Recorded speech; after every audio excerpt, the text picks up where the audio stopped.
সকলে সামিল হব এবং বাবা সাহেব আম্বেদকরের সংবিধানকে রক্ষা করব। তাই আমি আর একটা কথা আপনাদেরকে বলতে চাই, আজ বাংলাদেশে যান যে পরিস্থিতি, সেখানে রাজনীতির নাম করে সেখানে ধর্ষণ এবং যেভাবে দিনের পর দিন অত্যাচার চলছে, হিন্দুরাকে সর্বস্ব হারিয়ে পালিয়ে আসতে হয়েছে নিজের ধর্মকে রক্ষা করার জন্য, আজ পাকিস্তান থেকে পালিয়ে আসতে হয়েছে ধর্মকে রক্ষা করার জন্য আজকে। তাই আমি বলতে চাই, আমরা আর পরবাসী হতে চাই না, আমরা উদ্বাস্তু হতে চাই না, আমরা শ্যামাপ্রসাদ মুখার্জির বাংলাকে রক্ষা করব এবং আমরা ভারতবাসী হিসাবে বাংলাতেই থাকবো, ভারতবর্ষের মধ্যেই থাকবো।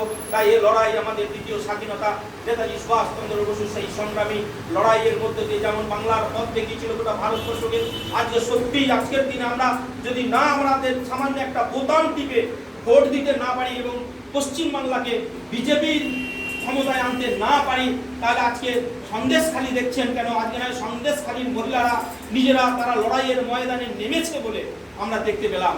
কিন্তু প্রত্যেকটা গ্রাম, আমার পাশের গ্রাম বিঘে 2021-এর নির্বাচনের পর প্রত্যেকটা হিন্দু বাড়িতে গিয়ে গলায় চাকু ধরা হয়েছিল এবং 15,000 20,000 করে জরিমানা করা হয়েছিল এবং মহিলাদের উপরে যা অত্যাচার হয়েছিল সে শুনবার কথা নয়। আজকে সেখানে ভয়ে মানুষ বলতে পারে না কথা।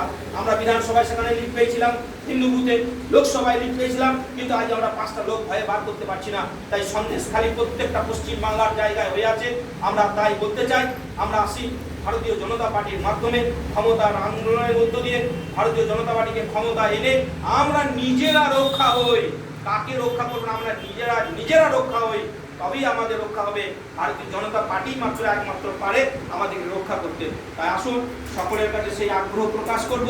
আজকের এই শুভ পয়লা বৈশাখ যে একটা দিন এবং তার সঙ্গে বাবা সাহেব ডক্টর আম্বেদকরের যে একটা মহান মানুষের জন্মদিন, সেই জন্মদিনে ভারতবর্ষের মাটিতে বিজেপি ময় হোক, এবার 400 বার মোদীজি পুনরায় প্রধানমন্ত্রী হবেন, এই আশা ভরসা নিয়ে আমরা আগামী দিনে সকলে একত্রিত হয়ে আন্দোলন করব এবং বিজেপিকে ক্ষমতায় আনা পর্যন্ত, যতক্ষণ না আমরা ক্ষমতায় আনতে পারছি, পশ্চিমবাংলার বিধানসভায় ক্ষমতায় আনতে না পারছি, এই লড়াই আমাদের চলবে।